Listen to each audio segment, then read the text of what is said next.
السلام علیکم۔ بہشتی زیور کا ہم نے جو سبق شروع کیا تھا اپنا درس کا، اس میں آج ہم دیکھیں گے کفر اور شرک کی باتوں کا بیان۔ اس میں سب سے پہلے ہے کفر کو پسند کرنا، کفر کی باتوں کو اچھا جاننا، کسی دوسرے سے کفر کی کوئی بات کرانا یا کرنا، کسی وجہ سے اپنے ایمان پر پشیمان ہونا، ایسا کہنا کہ اگر مسلمان نہ ہوتے تو فلانی بات آج حاصل ہو جاتی۔ پھر اس کے بعد آتا ہے کہ اولاد وغیرہ یا کسی عزیز کے مر جانے پر اتنا زیادہ رنج کرنا اور اس قسم کی باتیں کہنا کہ خدا کو بس اسی کو مارنا تھا، دنیا بھر میں مارنے کے لیے بس یہی تھا، خدا کو ایسا نہیں چاہیے تھا، ایسا ظلم تو کوئی نہیں کرتا جیسا تو نے کیا۔ اس قسم کے الفاظ بہت زیادہ رنج میں بھی نہیں کہنے چاہیے۔ خدا اور رسول کے کسی حکم کو برا سمجھنا، اس میں عیب نکالنا، یعنی کہ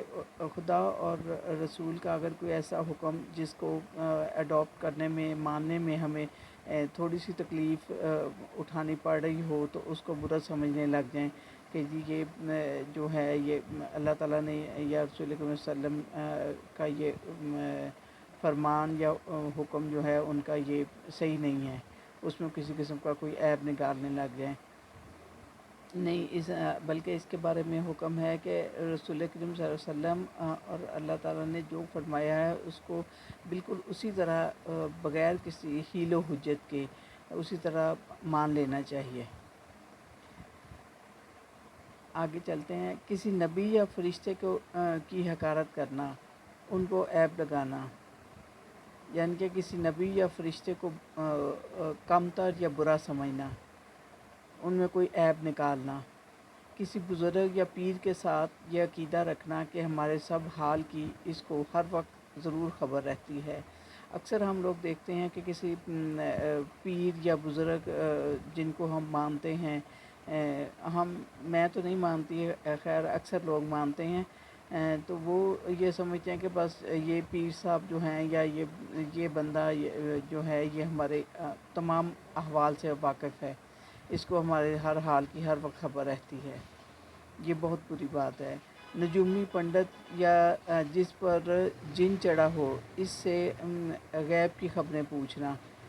یا فال نکلوانا، پھر اس کو سچ جاننا، کسی بزرگ کے کلام سے فال دیکھ کر اس کو یقینی سمجھنا، کسی کو دور سے پکارنا اور یہ سمجھنا کہ اس کو خبر ہوگی، کسی کو نفع نقصان یا کا مختار سمجھنا، یعنی کہ کسی کو یہ بات کہنا کہ اکثر ہم لوگ غصے میں یا بہت زیادہ خوشی میں کسی کو اپنے خوشی یا غم کا باعث سمجھ لیتے ہیں کہ ہمیں یہ خوشی جو ہے ہم فلاں بندے کی وجہ سے ملی ہے، ہمارے فلاں بات کی وجہ سے ہمیں یہ خوشی ملی ہے، یا اگر کوئی نقصان یا غم اٹھانا پڑا ہے ہمیں تو ہم کہتے ہیں کہ فلاں بندہ جو منحوس تھا اس کی وجہ سے ہمیں یہ دن دیکھنا پڑا ہے، اس کی وجہ سے ہمیں یہ نقصان ہوا ہے۔ کسی سے مرادیں مانگنا، یہ وہی پیر فقیر والا معاملہ آ جاتا ہے کہ کسی سے مراد مانگنا، ساری مرادیں جو ہیں وہ سارا جو ہے اللہ تعالیٰ سے مانگنی چاہیے، سوائے اللہ تعالیٰ کے کوئی بھی ہماری کوئی بھی مراد پوری نہیں کر سکتا ہے۔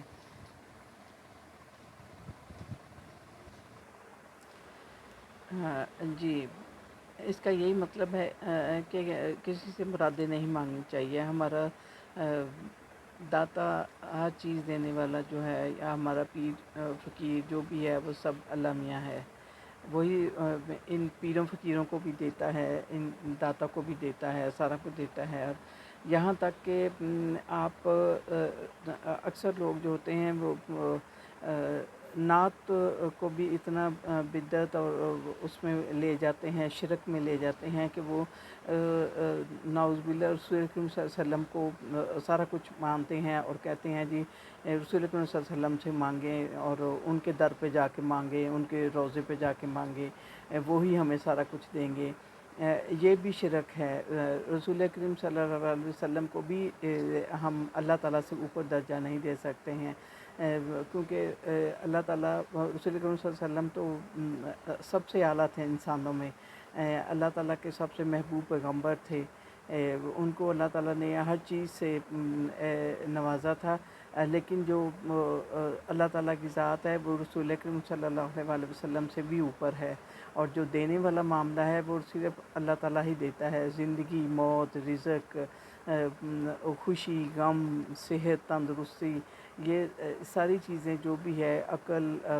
تمیز، ادب، آداب، سب کچھ، علم وغیرہ سب کچھ اللہ تعالیٰ ہمیں دیتا ہے۔ ہم اس کو یہ بھی نہیں کہہ سکتے کہ یہ ہمیں رسول اکرم صلی اللہ علیہ وسلم دیتے ہیں۔ انہوں نے ہمیں اس چیز کی تعلیمات ضرور دی ہیں، اللہ تعالیٰ نے ان کو ہمارے لیے پیغمبر بنا کے بھیجا تھا، آخری پیغمبر ہیں وہ ہمارے، ان کے بعد اب کوئی نبی نہیں آئے گا، کوئی پیغمبر نہیں آئے گا، لیکن وہ تعلیمات کے لیے اللہ تعالیٰ نے ان کا مبعوث فرمایا تھا۔ جو بھی تعلیمات اللہ میاں ہمیں دینا چاہتے تھے قرآن مجید کے تھرو اور ان کی حدیث کے تھرو، وہ اللہ تعالیٰ نے رسول کریم صلی اللہ علیہ وسلم کی وساطت سے ہمیں ان کے ذریعے دی ہیں ہمیں، تو لیکن دینے والا پھر بھی اللہ تعالیٰ ہی ہے۔ روزی اولاد مانگنا، کسی کے نام کا روزہ رکھنا، کسی کو سجدہ کرنا، یعنی کہ بعض لوگ جو ہیں وہ تعظیم میں اپنے پیر فقیر کو اس قدر تعظیم کرتے ہیں کہ ان کے آگے سجدے میں گر جاتے ہیں، یا ان کے نام کا روزہ رکھتے ہیں۔ کسی کے نام کا جانور چھوڑنا یا چڑھاوا چڑھانا، کہ منت مان لیتے ہیں کہ جی میرا فلاں کام ہو جائے فلاں بزرگ کے اس سے دعا سے، تو میں جو ہے وہ یہ جانور جو ہے وہ ان کے نام کا چھوڑ دوں گا، یا چڑھاوا چڑھانا کہ جی میں اتنی دیگیں پکا کے دے دوں گا، یہ اتنے بندوں کو کھانا کھلاؤں گا۔ یہ وہ کھانا کھلانا اچھی بات ہے کہ لوگوں کو کھانا کھلائیں، ضرورت مندوں کو، اور وہ تو، لیکن یہ ہے کہ کسی کی اس میں نہیں کھلانا چاہیے کہ کسی بزرگ کے اس میں کہ جی یہ میرے پیر فقیر ہیں، ان کے نام کا میں دے رہا ہوں۔ اچھا، کہ وہی بات کہ کسی کے نام کی منت ماننا، کسی کی قبر یا مکان کا طواف کرنا، کہ بعض لوگ کسی کی قبر یا مکان کا تعظیماً جو ہے وہ قبر کے ارد گرد چکر لگاتے ہیں، طواف کرتے ہیں، جیسے خانہ کعبہ کے ارد گرد کرتے ہیں۔ خدا کے حکم کے مقابلہ میں کسی دوسری بات یا رسم کو مقدم رکھنا، وہی بات آ جاتی ہے کہ جو اللہ تعالیٰ نے ہمیں احکامات دیے ہیں ان کو بھول کر ہم کسی بزرگ یا اپنے کسی دوست احباب یا کسی چاہنے والے کی رسم یا اس کی بات کو اتنا زیادہ مقدم سمجھیں کہ ہمیں اللہ تعالیٰ کی بات کو پیچھے کرنا پڑے۔ کسی کے سامنے جھکنا، جھکنے کا جو معاملہ ہے وہ یا سجدہ کرنا، وہ صرف اللہ تعالیٰ کو جائز ہے، سوائے اللہ تعالیٰ کے ہم کسی کے آگے جھک نہیں سکتے ہیں، کسی کو سجدہ نہیں کر سکتے ہیں۔ یا کسی کے سامنے تصویر کی طرح کھڑے رہنا، یعنی کہ تعظیم میں بالکل ایسے کھڑے ہونا جیسے ہم نماز میں قیام میں کھڑے ہوتے ہیں، کہ بالکل خشوع اور خضوع کے ساتھ، اس طرح کسی کے سامنے نہیں کھڑے ہونا چاہیے، یہ صرف اللہ تعالیٰ کو زیب دیتا ہے۔ جن بھوت پریت وغیرہ کے چھوڑ دینے کے لیے ان کی بھینٹ دینا، یعنی کہ بکرا وغیرہ ذبح کرنا۔ اکثر ہوتا ہے کہ ہم لوگ کہتے ہیں کہ جی فلاں پہ جن آ گیا ہے، فلاں پہ جن چڑھ گیا ہے، ہم اس کے لیے ایک بکرا ذبح کریں گے، اور وہ پیر فقیر جو کہتے ہوتے ہیں نا کہ ایک بکرا لے کے آئیں، 2 بکرے لے کے آئیں، اتنے پیسے لے کے آئیں، یہ وہ، یہاں اس کا ذکر کیا گیا ہے کہ کسی جن بھوت پریت کے چھوڑ دینے کے لیے ان کی بھینٹ دینا، یعنی کہ بکرا وغیرہ ذبح کرنا۔ تو بعض بچے کے جینے کے لیے اس کا ناڑ کا پوجنا، بعض لوگ بچے کا جو ہے وہ ناف جو ہوتی ہے وہ سنبھال کے رکھتے ہیں کہ جی اس بچے کی زندگی کے لیے یہ بہت ضروری ہے۔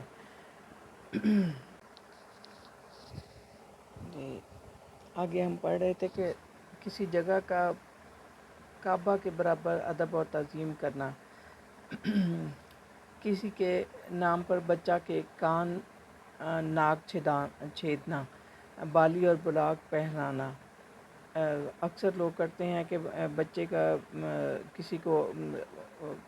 کسی کے نام پہ منسوب کر دیتے ہیں اس بچے کو، اور اس کے ناک کان اس وجہ سے چھید دیتے ہیں، اور اس میں لڑکا ہے تو اس کے کان میں بالی پہنا دیا اور اس کے پاؤں میں کڑا پہنا دیا، اس طرح کا کر کے، یا کسی کے نام پر کسی کے نام کا بازو پر پیسہ باندھنا، یا گلے میں وہ تعویذ ناڑا سا بنا کے ڈالنا، سہرا باندھنا، چوٹی رکھنا، یعنی کہ فقیر وغیرہ بنانا، کہ میں نے اس کو فلاں بزرگ کا فقیر کر دیا، میں نے یہ فلاں بزرگ کا فقیر ہے، اکثر لوگ اس طرح بچوں کو کر دیتے ہیں۔ اچھا، بعض نام ایسے ہیں کہ ان ناموں کا رکھنا جو ہے وہ معیوب ہے، جیسے علی بخش، حسین بخش، عبد النبی وغیرہ کا نام رکھنا، کسی جانور پر کسی بزرگ کا نام لگا کر اس کا ادب کرنا، عالم کے کاروبار کو ستاروں کی تاثیر سے سمجھنا، اچھی بری تاریخ اور دن کا پوجنا، یعنی کہ کسی تاریخ کو، کسی مہینے یا دن کو اچھا اور برا جاننا، کہ فلاں مہینہ منحوس ہوتا ہے، فلاں مہینہ بھاری ہوتا ہے، شگون لینا، کسی مہینے یا تاریخ کو منحوس سمجھنا، کسی بزرگ کا نام بطور وظیفہ کے جپنا، یوں کہنا کہ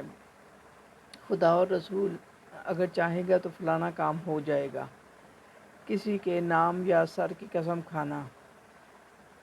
جاندار کی بڑی تصویر رکھنا، خصوصاً کسی بزرگ کی تصویر برکت کے لیے رکھنا اور اس کی تعظیم کرنا، کہ گھر میں کسی بڑے بزرگ کی، کسی پیر وغیرہ کی، کسی ایسا پیر اور مرشد جس کو ہم پوجتے ہیں لوگ، اس کی بڑی سی تصویر گھر میں رکھنے اور اس کی پوجا کرنی، یا اس کو تعظیماً گھر میں لگا کے رکھنا کہ یہ ہمارے بزرگ کی تصویر ہے۔ میری ویڈیو کو شیئر کیجیے گا اور چینل کو سبسکرائب کیجیے گا، آپ کی دعاؤں کی بہت زیادہ ضرورت ہے، دعاؤں میں یاد رکھیے گا۔ اللہ حافظ۔